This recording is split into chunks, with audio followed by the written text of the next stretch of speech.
This is Living Power with Dan Hurst. Everything God has ever done is Jesus.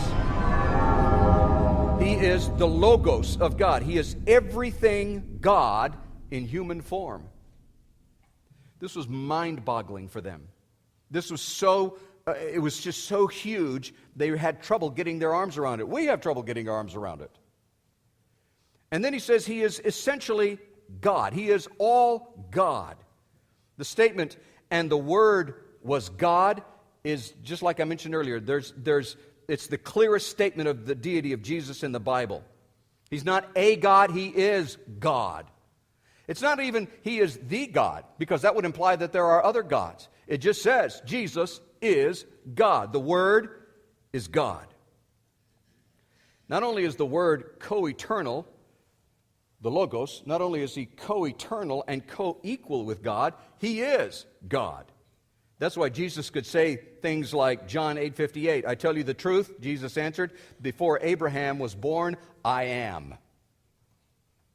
Which was a real amazing statement to the Jews, because "I am" was a word that God used for himself. And then John 10:30, Jesus said, "I and the Father are one." And what he was saying was, I and the Father are the same. It's not that we're together, that we're joined together, that the two of us are it's not that. He wasn't saying that. It wasn't like two people get married, become one. That's not what he was saying. What he was saying was, the Father and I are the same. That's what he was saying. And then the fourth thing that John establishes right in that very beginning passage is that Jesus is the maker of creation. He is the creator. When you consider that this verse tells us that Jesus was the creator of the universe, his birth as a baby at Christmas that we just celebrated becomes even more amazing. Think about this. The creator of the universe humbled himself and became a creature in the universe. What an amazing statement. What an amazing thing happened. God became dependent on a human mother. Jesus, the agent of creation, stepped out of eternity, laid aside his glory, entered the world as a human baby for the sole purpose of paying for your sin. That was the only reason he did it. The only reason he did it was because he can't stand the idea of spending eternity without you. He created you, the individual that you are, the unique individual that you have always been and that you always will be. He created you, and he has a purpose and a plan for your life. You know, I look at our group here, and I see some folks who have lived a long, wonderful life. We have some young guys here who are just getting started in their lives. I want both of you to understand, and everybody in between, that God created you as an individual, a unique design. Nobody ever has been like you, nobody will be, because God has a purpose and a plan for your life. And because he has a purpose and a plan for your life, he is so uniquely interested in you, in everything that's going on in your life. And he loves you and can't stand the idea of spending eternity without you, and therefore he came to pay the price for your sin and was willing to die on the cross just so he could spend eternity with you. You see, Jesus knew he was going to rise from the dead. He knew when he went to the cross, it wasn't a question like, "Oh boy, I hope I rise from this." It wasn't that. Jesus knew what was going to happen. But even more importantly, he wanted to make sure that you knew it was going to happen. And so he gave himself and he rose from the dead and he paid for sin if you're willing to accept that in your life. Jesus came as this human baby. The creator of creation humbled himself by becoming a part of the creation itself. Not only did he make the universe, but he is the power that holds the universe together. Colossians chapter 1 verse 16 says, "For by him all things were created, things in heaven and on earth, visible and invisible, whether thrones or powers or rulers or authorities, all things were created by him and for him. He is before all things, and in him all things hold together." Wow! This Jesus that John is talking about is God. Now take a look at what we know scientifically. Our great planet doesn't travel in a true circle. We know that. It travels in three directions pretty much at the same time. It revolves on its axis, it travels around the sun, and its path is sometimes deflected by other planets. Still, it doesn't lose more than 1/100th of a second every 100 years. Somebody's in control.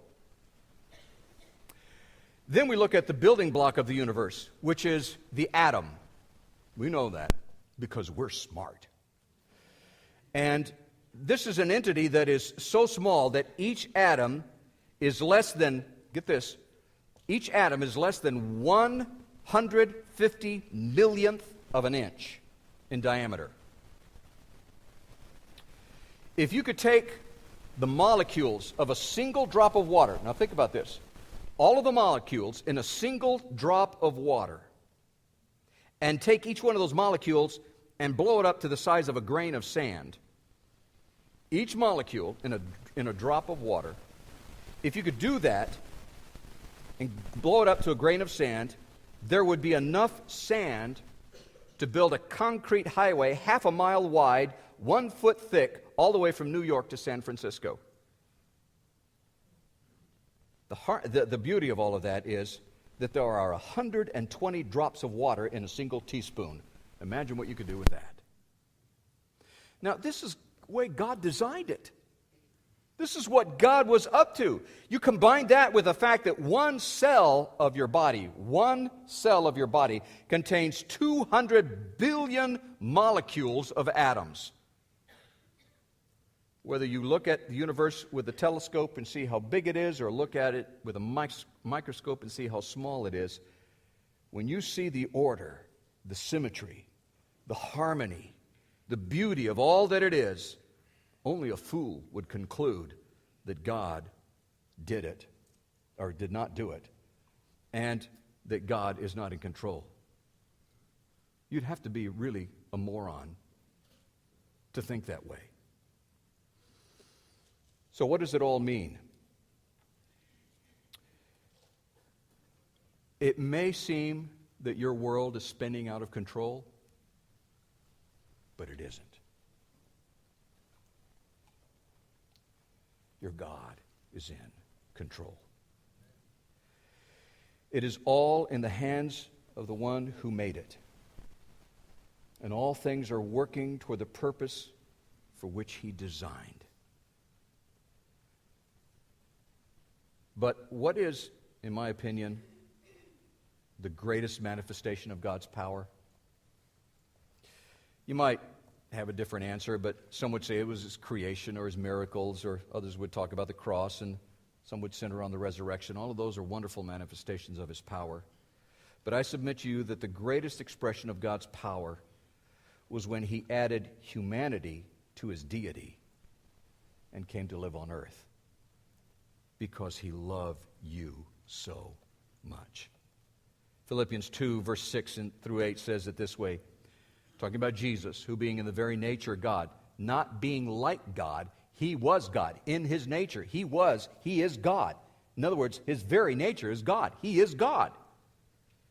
And he didn't consider it equality with God to be something to be grasped, because he was God. It wasn't something to attain. He was God. He didn't have to attain it. He is God. But he made himself nothing, taking the very nature of a servant, being made in human likeness, and being found in appearance as a man, he humbled himself and became obedient to death, even the death on a cross. The one who made it all and continues to control it lived here in poverty,